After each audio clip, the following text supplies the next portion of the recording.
Chair Acevedo, let's begin the meeting with the Pledge of Allegiance.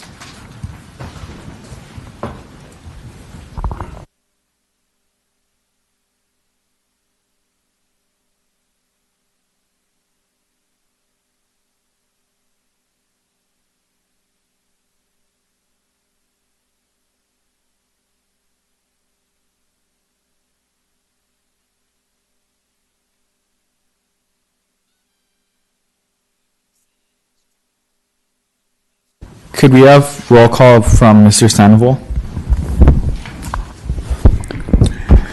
Thank you, Chairperson. Happy New Year, everyone. Chairperson Joseph Acevedo. Present.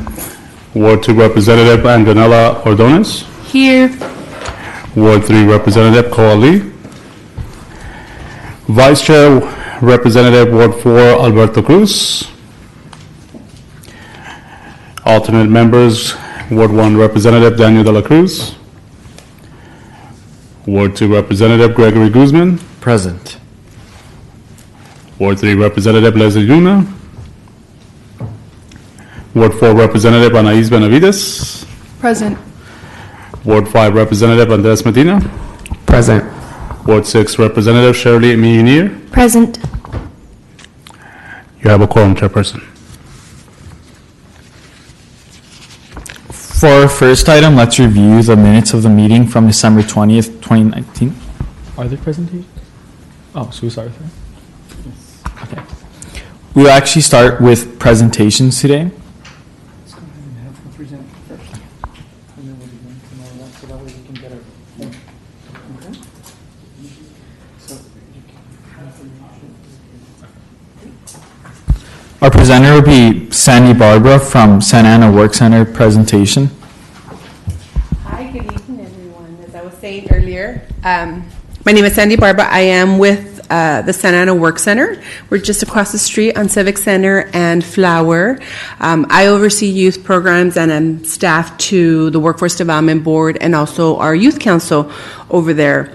Our primary focus is workforce programs, so anything having to do with workforce, training, getting a job, learning how to get a job, developing your resume, helping with maybe getting assistance in various trainings and so forth. And we service, and I gave you guys information that's in your packet, but I'm always happy with color, so you guys are welcome to my happy color flyers. So I'm going to start off. I know I was asked to give information with regards to our services over at the Work Center, and also information on our summer youth program, our summer internships that we've had in the past, and our current paid internships that we currently have year-round.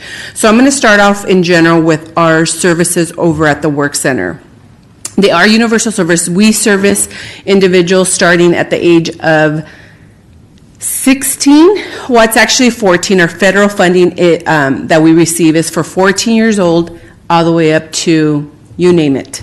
So we get funding to serve youth 14 to 24 years of age, and we also have funding to serve adults 18 to senior citizens.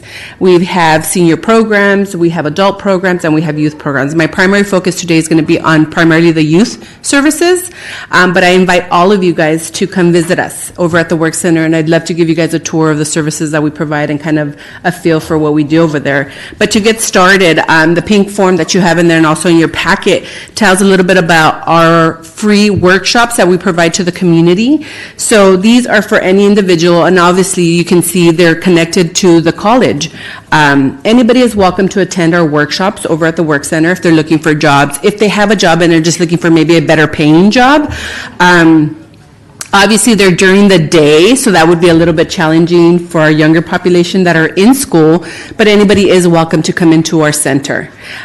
So as you can see, we have looking for a job, what your next move is. Let's say if you've been laid off from your job. We also have Spanish workshops on how to find employment. A good portion of our community here in Santa Ana is Spanish speaking, so we respect that and want to make sure that we're providing services to all the community here in Santa Ana. How to interview. We also provide them with practice on how to interview. So our workshop also assists with those particular services. And then we prioritize veterans at our center, whether that be our services or our employers. I'm not going to get too much into depth, but we also, another part of our services at the work center are working with businesses and making sure that we're assisting them because they're also our clientele, and we work hand in hand with them to try and get them employees, whether that's inviting them to our center to provide interviewing, helping them do their applications. So we've had the census come over, we've had AT&T, we've had various staffing agencies come into our facility, and they say, we're hiring 20 clerical staff, or we're hiring technicians. Can we do our pre-screening at your facility? Absolutely, we invite them to come in, and that's an opportunity also for our clientele, whether that be youth or adults, come in and actually see the employer firsthand, get the application, or get the instructions if they've already applied online. Maybe it's already an interview. And it's a quick way of potentially hiring a good number of individuals. So we have those on a weekly basis through various employers and employer connections that we have through our business services over at the Work Center. On the back, you'll also see a little bit more detail on our services and what the workshops entail, so I won't go too much into depth. But as I mentioned, we're just across the street from you guys, and we have 2 hours free parking for anybody that does drive. If not, of course, you're welcome. We're on the second floor. Going more now into our youth service provider network, also federally funded. They give us money every year to subcontract or provide youth services for the community. We just finished a procurement for our new upcoming youth providers, which you see in front of you. This is what we call the Workforce Investment Opportunity Act funding. They do have criteria, which I'll go over in detail, attached to the funding as far as eligibility, requirements, performance, accountability, all kinds of fun stuff that we're required to follow. But it also provides us an opportunity to give more in-depth assistance to youth in the community. So we service youth within this program 16 to 24 years of age. The reason why we service that population and they consider a 24-year-old youth, those are the requirements that the money comes with, and they now are looking to have us help more and focus more on out-of-school youth between the ages of 18, 19, up to 24 years of age. So you might have some questions with regards to our population, but here it details the various agencies that we work with. We work with Orange County Children's Therapeutic Arts Center, and here it has the contact person, the services available. As you can see, each one of our providers or youth service providers offers paid work experience. That's one of the criteria that the funding comes attached with. We are required to have 20% of our funding go towards paid internships. Another requirement is that 75 to 80% of our population needs to be out of school older youth, which means 18 and up youth that are not currently in school, whether they graduated from high school and maybe are trying to figure out what they're going to do, or whether they dropped out of school. Another one of our agencies is the Orange County Conservation Corps, and then Project Kinship.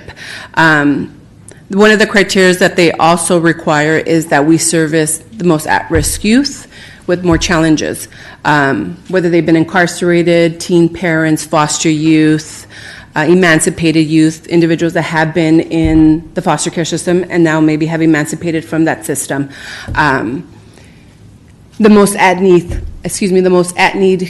individuals in our community, and give them additional assistance to make sure that they also have an equal chance at succeeding too. So we offer anything from paid work experience to job preparation to training. Another one of the main criteria is that we have to make sure that our youth leave our programs with a recognized post-secondary credential. Most of them are attached to the college. Some of them are industry recognized, depending on the agency that you see in front of you. But they have very strong performance attached to our funding, which makes sense, right? If somebody gives you money, you want to make sure there's some accountability there. And with that, of course, comes eligibility criteria, a specific population that we're required to serve and we cannot divert from. Okay, so any questions so far? I know I'm kind of throwing a lot at you, and I'm also available for questions now and after the fact. So please feel free to interrupt me or ask any questions as need be. I'm not going to go too much into depth on this next form because I don't want to take up your entire evening. But I wanted to give you guys some information on exactly what the criteria is for youth to enroll into our program. It's a year-round program. So the youth that come into our program have an eligibility criteria, which is listed on here: right to work, Santa Ana resident. We service in-school and out-of-school. 20% of our youth is considered in-school youth, whether that's in a high school or whether that's in college, or a continuing education program also. Let me see. And so one of the important criteria that we offer, and that I think is a benefit to our population, is that we're pretty much with them for 2 years. 1 year we provide the services, which you'll see in the first page that I gave you, which gives them a great opportunity to make sure that they're successful in the services. Not only are they getting paid work experience, they're getting training. So we want to make sure that we're setting them up for success and not for failure. So the first year, they're pretty much doing their services. Some of them are going to school, some of them are going to college, some of them have maybe dropped out, so we help them get back into school. The whole goal is to make sure that they get back into training, career pathways, so that they have long-term success. It's not going to be a short-term thing where we're with them for a couple of months and then they're done. So the first year of services. The second year is a year of follow-up. We're with them saying, hey, how are you doing? Are you still in that job? Do you want to get paid more? Maybe looking for a better job? How are you doing with your college degree? You know, are you still undecided? Are you more focused now? And making sure that they're still on track. So we have them for a year, and then the second year, making sure that the retention of their success is still intact. So it's a very strong relationship that our providers have with their youth. So in here has more detail that, again, I won't bore you guys too much with all the logistics of that. And to give you a little bit more, I know you don't have this in your packet, but I wanted to give you guys an idea because I know you guys are considering potentially doing a youth paid internship. The programs that we have here range per youth about $8,000. Because again, it's a year-round program. You're looking at overhead, you're looking at staff, you're looking at supportive services. A lot of our youth need bus passes, they need assistance with their books, they need maybe uniforms for their work and or for their paid work experience. So there's a lot that goes into the particular services that we provide to make sure that they are successful. So in front of you, what you see is kind of our breakdown of what we provided to our youth providers in our procurement.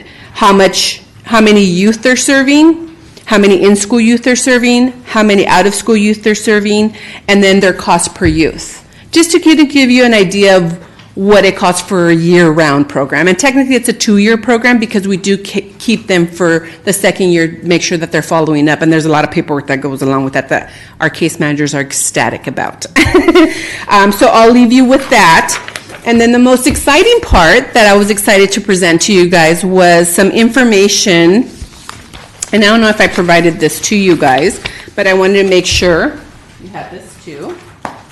A lot of information to ingest. Was an example of our previous summer youth program. I don't know exactly what you're looking for, but I know you have pretty much a blank paper to develop whatever you want to do, from my understanding. So I wanted to give you just an idea of what it took for me to oversee and do a paid work experience for a short-term time.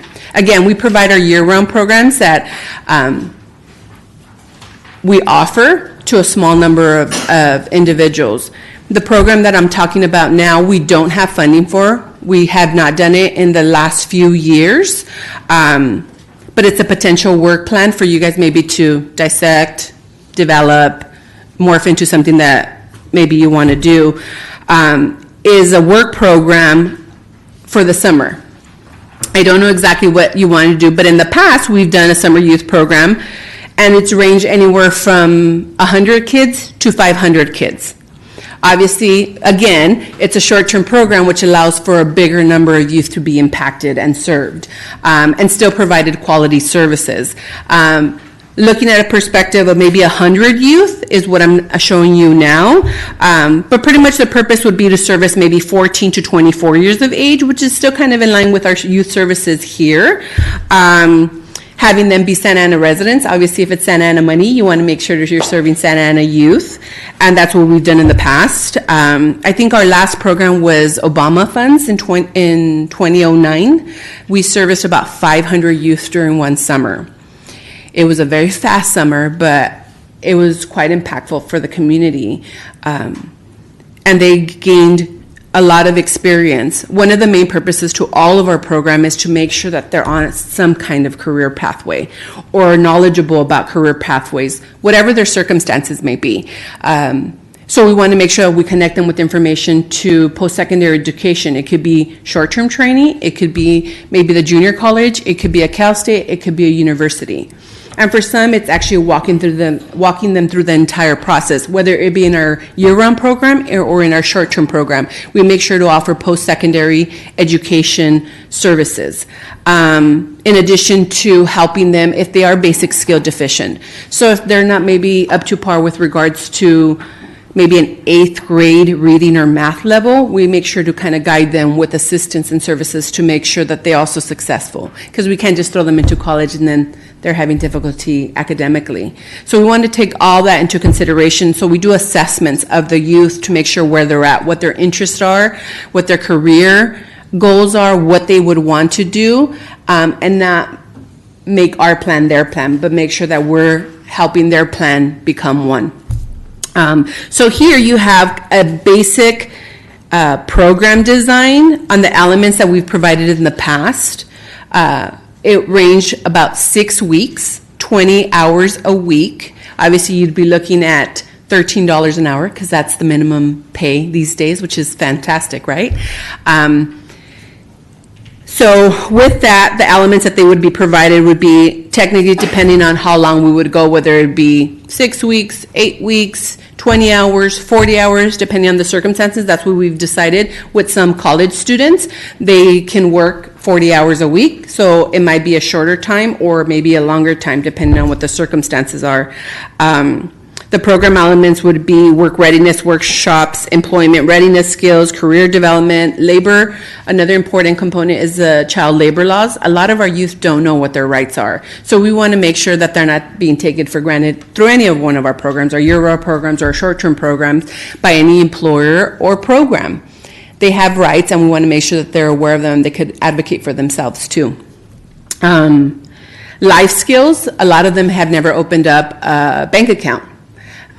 Teaching them a little bit of the financial skills is one of our main components and requirements for our year-round program.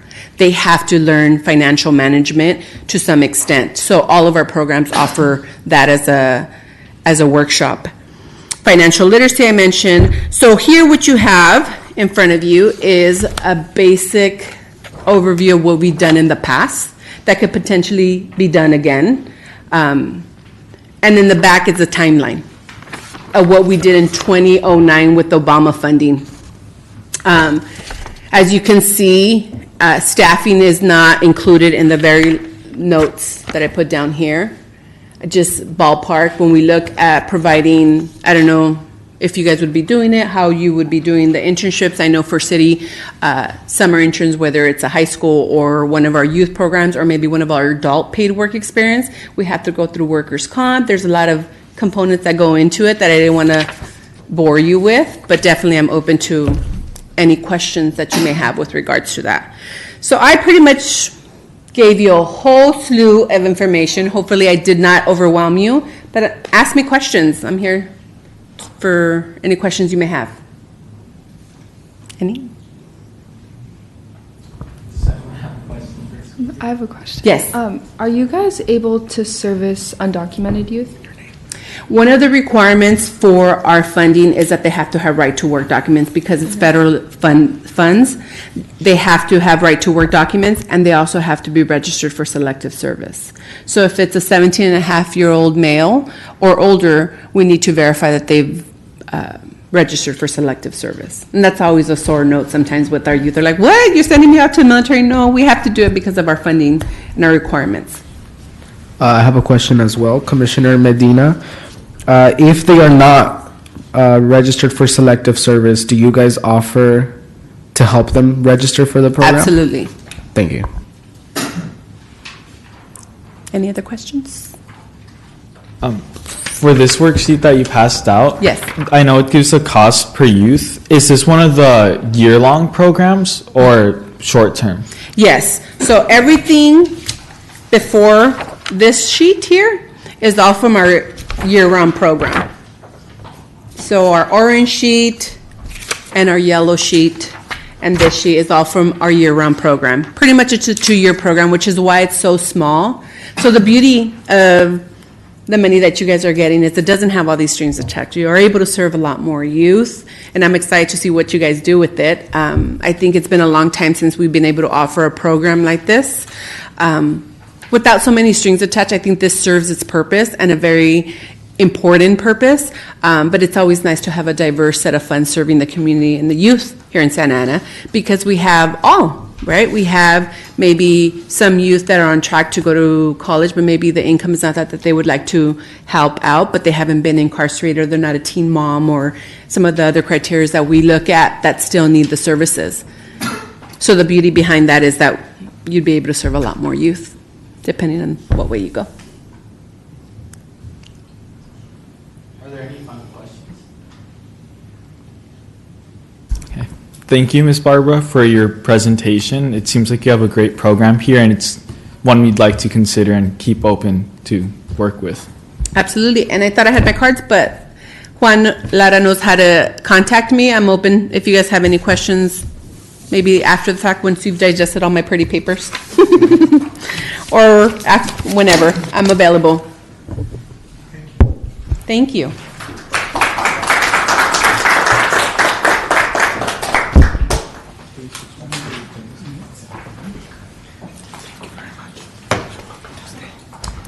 Now we will go back to the minutes. Let's review those of the December 20th, 2019 meeting.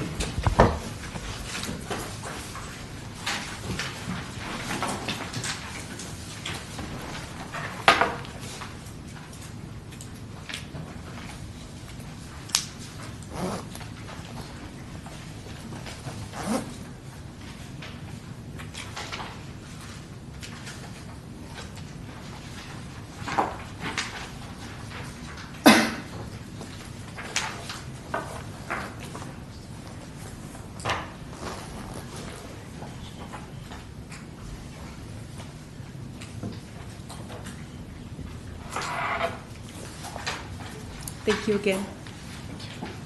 Excuse me.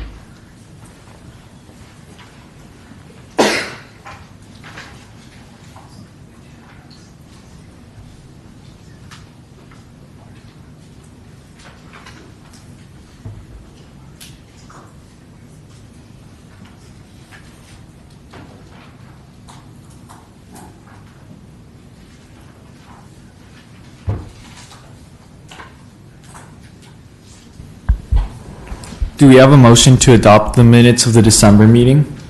Commissioner Medina motions. Do we have a second? Commissioner Meunier, second. All those in favor say aye. Aye. All those opposed say no.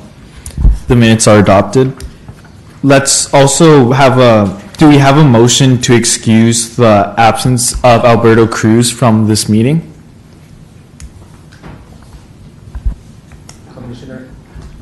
Commissioner Medina motions. Do we have a second? Commissioner Benavides, I second. All those in favor say aye. Aye. All those opposed say no. No, I mean, no.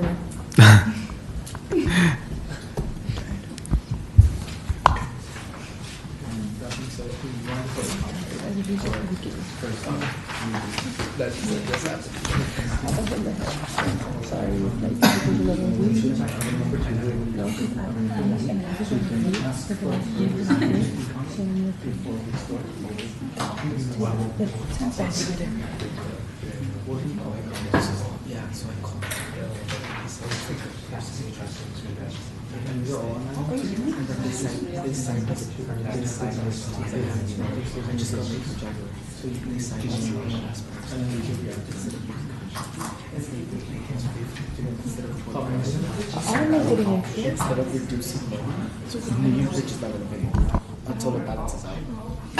Are you kidding? I'm fine. I'm serious. I thought I was gonna. I know, I called because I was upset. Yeah, because I was like, wait, you should. I know, that's what I told the lady. I was like, then the service will tell us, because they don't tell us anything, they expect us to know. No, yeah, I don't know when they started taking over because I feel like they were going to do everything for free. And this is kind of like I'm happy I have that.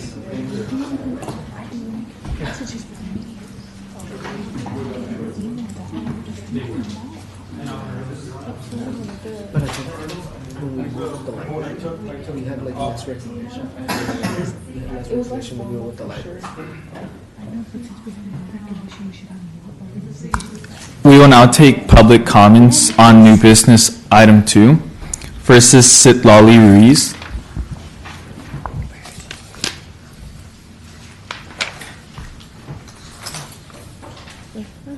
Oh, hi, buenos dias, everyone. Citlali. I mean, I'm pretty sure y'all remember me, maybe. But I just wanted to continue to come here and just support the young people that I work with, and just continue to advocate for the things that y'all continue to propose. I was able to reach back to other young people, and they were really excited that y'all are thinking about them because y'all are the young people of Santana, and they're going through the same issues. So I just want to continue to pressure and continue to explore how much money y'all can spend with this. Sorry, I have gum. With this money, but I think even your question around if this will be able to help undocumented people, because I myself am undocumented and I do not. I don't benefit from these type of programs because I have so many limitations. Even formerly incarcerated people will not continue to benefit. So I think even continue to pressure, can we find a way that can benefit undocumented and formerly incarcerated people, right? I think it's really important to continue exploring those options.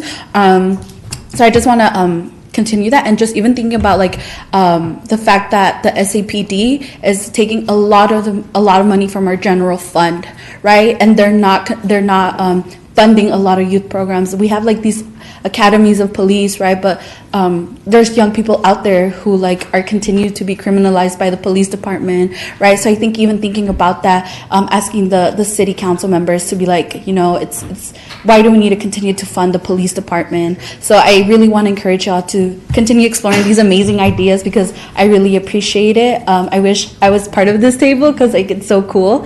So yeah, and that's my time, y'all. Thank y'all so much.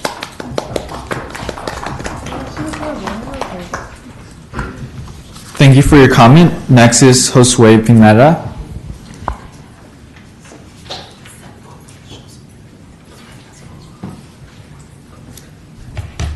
Wait, screen. Okay. What's up, y'all? Good afternoon or evening. So, along with some of my peers, I came the last meeting, and we kind of heard some of the concerns or kind of the curiosity y'all had when it came to exploring what to do with these funds. So myself, I'm a youth organizer with Resilience Orange County. So we took the liberty of kind of composing a budget proposal that addressed some of your concerns or proposals as to what you wanted to see these funds being allocated for.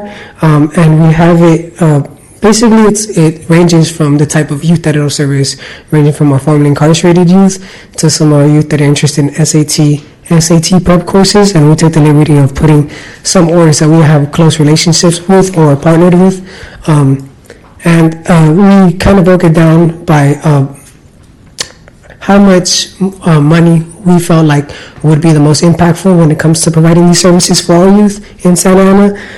And it ranges so that the most marginalized to the most prominent are not left out. So everybody in between can benefit from this funding. And I'm going to pass kind of a little sheet for each one of y'all that has the budget broken down. And since we don't have enough time to kind of get into it, I was hoping that I would also hand out my business card and a little sign-in sheet so y'all can leave some of y'all contact information so we can be in further contact or in communication if y'all are curious as to see why the budget was broken down this way, or just to give y'all some more information on the orgs within Santa Ana that provide services for youth, just in case they're not on your radar. So that's kind of, that's that. So I'm hoping y'all are willing to explore that, and I can hear from y'all sometime soon so we can help navigate and so we can continue to service youth in Santa Ana the best way that I know y'all possibly can. So thank you.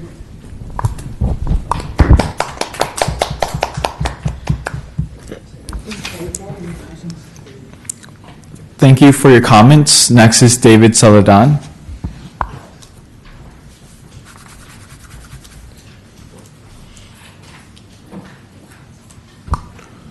Can y'all hear me? Yeah. What's up, y'all? David Celadoni, him is. I'm the director of the youth program for Underground Grit. It's a reentry organization right here in Santa Ana. We're based in Orange County. So I work with formerly incarcerated youth. I was invited here with two of my fellow workers in this nonprofit world. I'm speaking about the whole money that we need for reentry programs, because for us it costs us $7,000 a month to just support one youth coming out of jail. Not even jail in specific, it could be juvenile hall, some kind of do like prison time. So it varies of what they did, but the normal budget for us is $7,000 a month. That includes support and housing, because Santa Ana lacks a lot of housing. For example, most of our youth can't get a house or an apartment here because they have a felony status, which that automatically they're out the door. They shouldn't even apply for the lease. So for me, coming here is just to talk to you about how we need money to support these reentry programs, and also the help for our undocumented folks, because a lot of our documented folks are formerly incarcerated as well. And there's a lot of youth that are just getting criminalized over little things and just doing time for the littlest things. Thank you.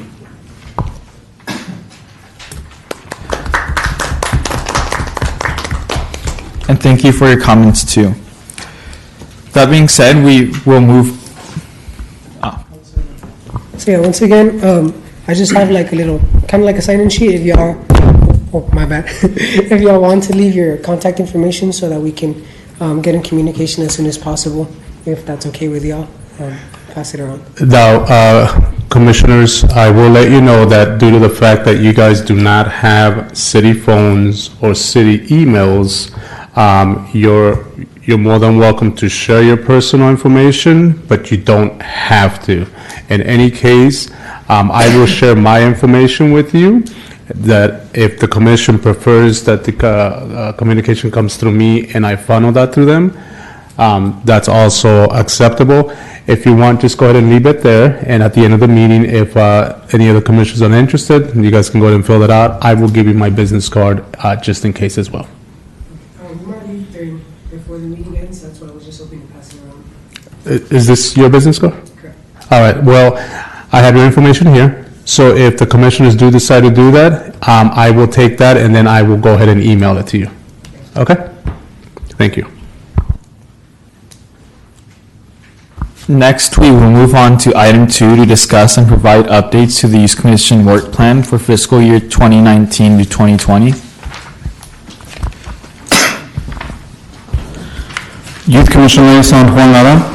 As part of your agenda packet, you received the request for Youth Commission action related to the work plan update. As you noticed, and specifically, this update includes detailed information on goals 3 and goal 6.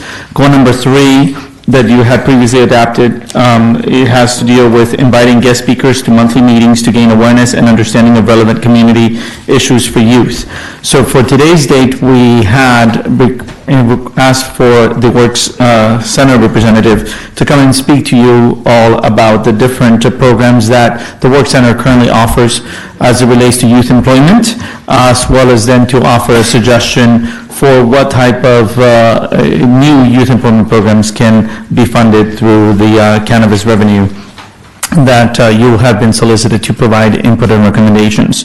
So that particular goal for the month of February has been met.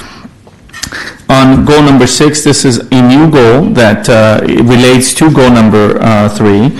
So with the guest speaker, and hopefully in the information that you obtained, we're able to now officially include as part of your work plan the official advocacy by the Youth Commission for an implementation of a youth paid internship program. So at this time, the chair will open the update for discussion and then call for vote as to then the adoption of goal number 6 into your work plan.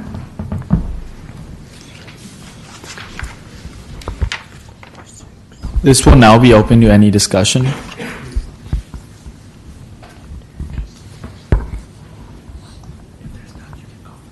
Okay. Are there any comments before we take a vote on approving this work plan? No.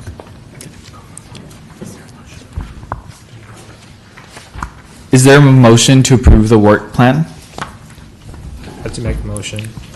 Is there a second? Commissioner Medina, second. All those in favor say aye. Aye. All those opposed? The work plan is passed.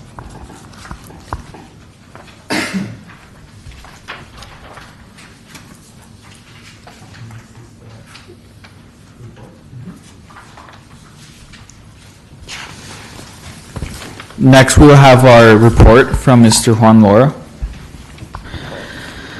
So again, Youth Commission Liaison Juan Lara, as part of your packet as well, you received the liaison report for this particular month. Just wanted to briefly share with you the exciting news that are taking place over at the zoo.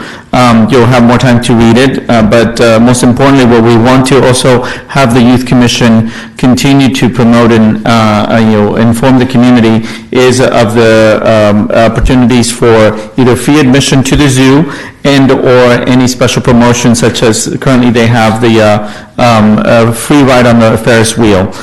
So on every Friday through the end of February, any zoo guest with paid admission is able to go on a free Ferris wheel ride, which is one of the newest attractions at the zoo.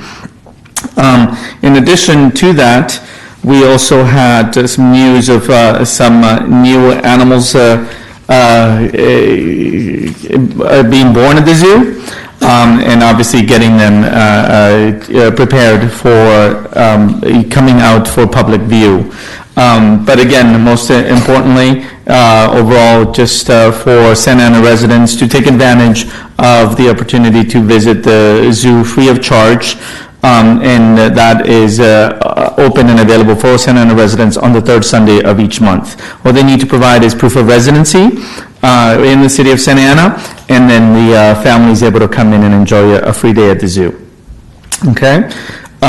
In regards to our parks and facilities, just a quick update on the renovations at the Southwest Senior Center. As those of you who have attended the meeting back in November, you were informed as to a flooding incident that occurred at one of our senior facilities, and we had initiated the repairs.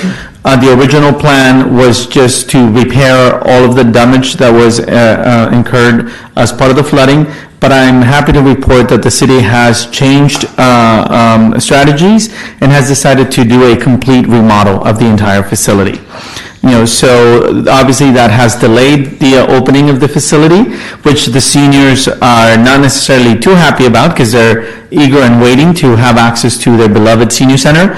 But they're also then again going to continue to patiently wait because now they're excited and looking forward to walking into a brand-new facility, literally. So those are good news in that regard. And then lastly, as part of, again, the opportunity that the cannabis funding has provided for us to offer additional programming for youth, we're happy to report that we're moving forward with the implementation of the Youth and Teen Excursion Program. So this program will be providing monthly excursions to local attractions to youth between the ages, I believe, of 10 and 14, and it'll be completely free of charge. And the first excursion is scheduled to take place next month in February. So we'll provide you with more details electronically once that is all finalized in terms of the details for the first excursion, and then we'll be providing you with monthly updates on all of the upcoming excursions, so that in turn, not only are you well informed as to what's going on with that program, but so that you can also help us to promote it and get more youth to participate and take advantage of it. Okay? And with that, that is my report, unless anybody has any questions. Thank you.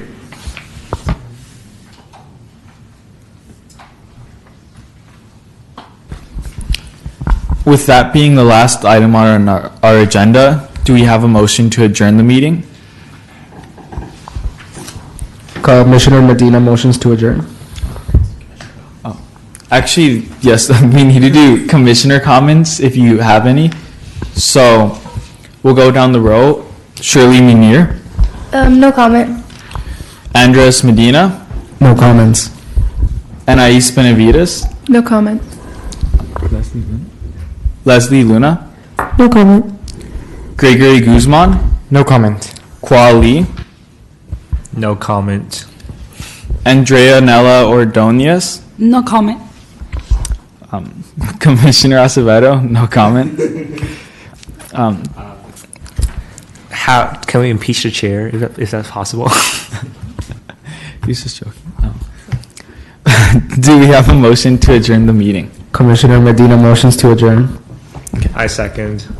The meeting is adjourned. We will next meet February 21st, 2020. All right. Well, thank you all. Hopefully you found all this information